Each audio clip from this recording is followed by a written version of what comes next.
So Christopher Nolan rips the HBO Max as the world streaming service and denounces Warner Brothers' plan. To many insiders, Warner is blindsided the talent and the reps of the news that would send 17 films directly to HBO Max, and 21 feels like an insult for many movie industry's producers, directors, and stars and their representatives. December 3rd, 2020 is a data driven infamy. Some of the industry's biggest filmmakers and most reported movie stars went to bed this night thinking that the greatest movie studio would wake up to find out that they're working for the worst streaming service. Filmmaker Christopher Nolan, whose original performance dates back to Insomnia in 2002, said in a statement in Hollywood Reporter, and then Nolan has a incredible machine for getting filmmakers work out everywhere, but with theaters and home. They're dismantling it as we speak, and we don't understand what they're losing. The decision makes no economic sense. Even most casual Wall Street investors can't see the difference between disruption and dysfunction. The now infamous Maureen in Ansaroff is the most unnagely title and CEO of Worldwide Media Studios and Network Group. Warner Bros. Film chairman Toby Emmerich called the heads of the major industries to drop a bombshell that was about to smash the theatrical window. So the entire all of its movies sent to HBO Max streaming services, debuting them the same day that they would open whatever theaters could admit customers. Surprisingly for some in the industry, this idea was the brainchild of Warner Bros.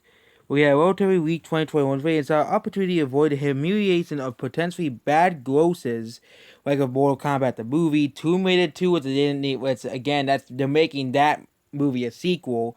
You know, a lot of these movies could have been a lot of the movies are probably going to be box office disappointments.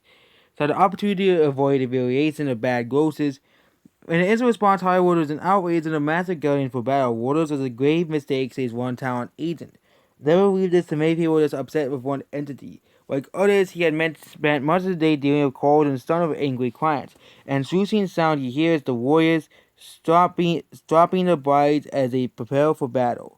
Waters was self-dealing and sifting those movies into its own streamer, or perhaps the company acted in bad faith. Some towers said the decision would not only affect positive participants, and for others who worked in films, that the movie might affect residual payments. They expect and hope that guilds will not get involved. Waterloo poses bigger external because the defeaters besides its one-time excuse by pandemic moves. Genies are hard to put back in the bottle, but no one believes that wars could just be temporary. What damage could this be done to excited trained customers as they sit on the sofas? The biggest movies will come, and wars will face serious backlash from producers, filmmakers, guilds, and what on-screen talent. Warner has criticized the talent-friendly filmmaker friendly studio says one agent now Warner isn't in third place or second place or third place if you want to go. Many Hollywood think that Warner Media opted for his drastic moves to pay for streaming. With the launch of HBO Max, the botted launch, it didn't really do too well. They had net a dismal 8.6 million activated subscribers so far, but one prominent agent shows that top executives, and of course don't understand the movie industry, don't understand talent relations. While Killer says the whip says to service to movies, industry veterans say Warner is sacrificing the huge profit that comes from selling movies in multiple formats and on multiple platforms around the world. Even before Warner made its plays, there were gambling among agents who had various job voted a year. And yet, HBO Max is probably one of the worst streaming services out there. I have not used HBO Max, but it was a very, very bad launch. No one was using it. No one cared about it. It has 8.6 million subscribers.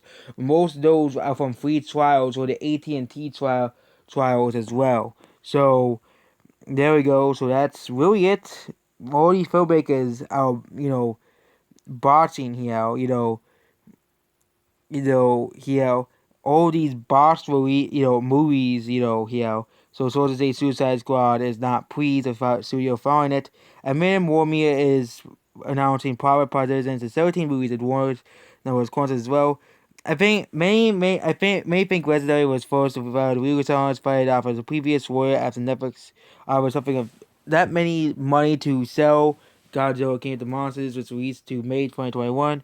Legendary financed 35% of the movies. Warner has the power to block the sale, and Legendary asked by the studio so we would give the deal to stream the movie on HBO Max. No clear answer to the executive woke up on the 7th and find the movie was going today on service without a negotiated, especially Dune, and yep, a lot of movies, gonna be very, very, very bad, you know, grosses here because of this deal here, and yeah, Dune as well. And Legendary is gonna try to attempt to block this. Wouldn't be surprised. But yeah, and Disney, of course, the monopoly is putting movies of its films is streaming.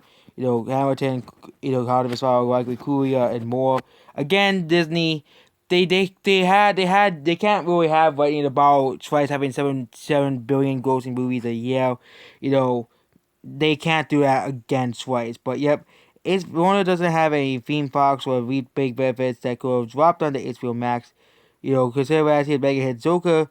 You know, Joker became a cultural phenomenon. It grossed $1 billion and online for government. So what if that happened if Joker that's been dropped to on HBO Max? We're going to save to see what happens. They're still releasing the movies in the theaters, but they're also releasing them on HBO Max in the same day. There's already opposition to this stuff here happening. It is really cowardly what they're kind of doing to the movies. But yep, that's basically it about this video. Goodbye.